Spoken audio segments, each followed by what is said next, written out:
Let's move on and talk another NFC battle here. This between the Dallas Cowboys and Green Bay Packers at Lambeau. Of course, the Packers haven't been the Packers at home this season. Even, some buzz. I saw it around the NFL post about it's not cold enough at Lambeau Field. Is that hurting their home field advantage? Really? Anyway, forget all that. The Green Bay Packers are alone once again in first place in the NFC North following a 28-7 win over the Cowboys.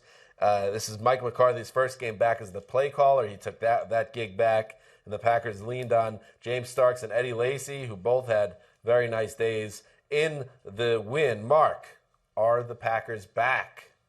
Well, after the first half, I was ready to say yes. Mike McCarthy takes back the controls, calls the plays, and they looked outrageous early on. But it started to crumble a little bit for a large period of the second half where they punted 4 straight times.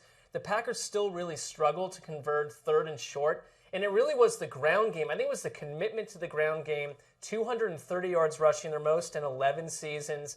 That was the difference today. Wow. I mean, they were extremely balanced. I think McCarthy's goal was, hey, we can't fix this offense in one game, but we can be balanced. And there's been a lot of faith in Eddie Lacy the last week or two with McCarthy, and he let him go crazy. And it was Starks as well complimenting them. And then on the flip side of the ball, you're dealing with Matt Castle, who has never looked worse. I mean, this was a Matt Castle That's saying something. Basement game where when they needed him to throw 3rd and 7, he throws it for 5 yards. 3rd and 11, he throws it for 7. He cannot find anyone beyond the sticks.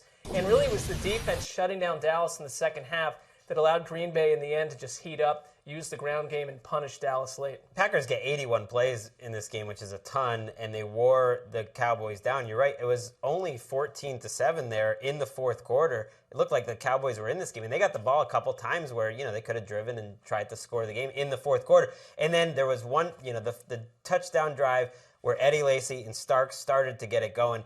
It really was their defense because they gave them so many chances. If the Cowboys had been moving the ball at all throughout the day, we might be talking like, okay, this Packers team didn't really look that different on offense today, but they got the job done. But the defense has been good this year in spurts, and so if you need a defense to win a game for you, it's not so bad. It was a terrible game for Dez Bryant to go completely to sleep, and I blame that on Castle as well. At the same time, Sam Shields goes out, and Demarius Randall, Green Bay's number 1 first-round cornerback, had to come in.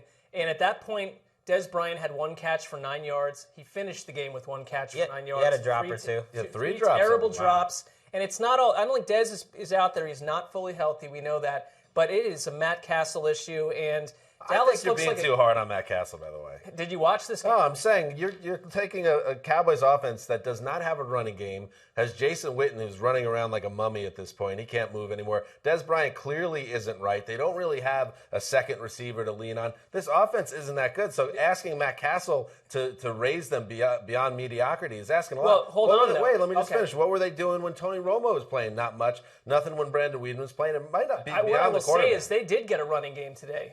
I mean, for Darren 3 plays.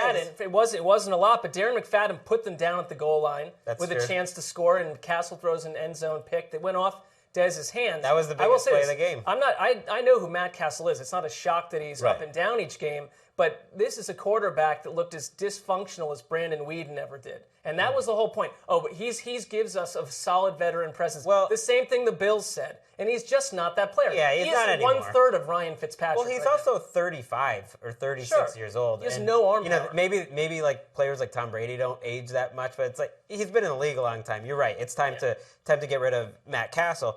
But Matt Castle was just supposed to get them to Tony Romo. The fact that he's had to come back in is just almost It's asking a lot. It's just cruel. And at least I like all the Castle sympathy in here. I just think that he is not helping. He's not good. I mean, he's so not good. That's to all bury a guy that's not good for not being good, we already knew this. Well, here's the thing. We don't have to talk about him anymore. I know he's on NFL Network as a supporting actor against the Jets this week, but they're 4-9. So NFL Network producers, you can stop talking about the Cowboys. You can stop jamming them into every discussion. They're no longer in the NFC East. We got the Packers. They're a real team, and they're in this game, and they're looking like the most they're looking like an NFC North type of champion. Did we jam Dallas into NFL Network shows? Oh, yeah. Are you kidding me?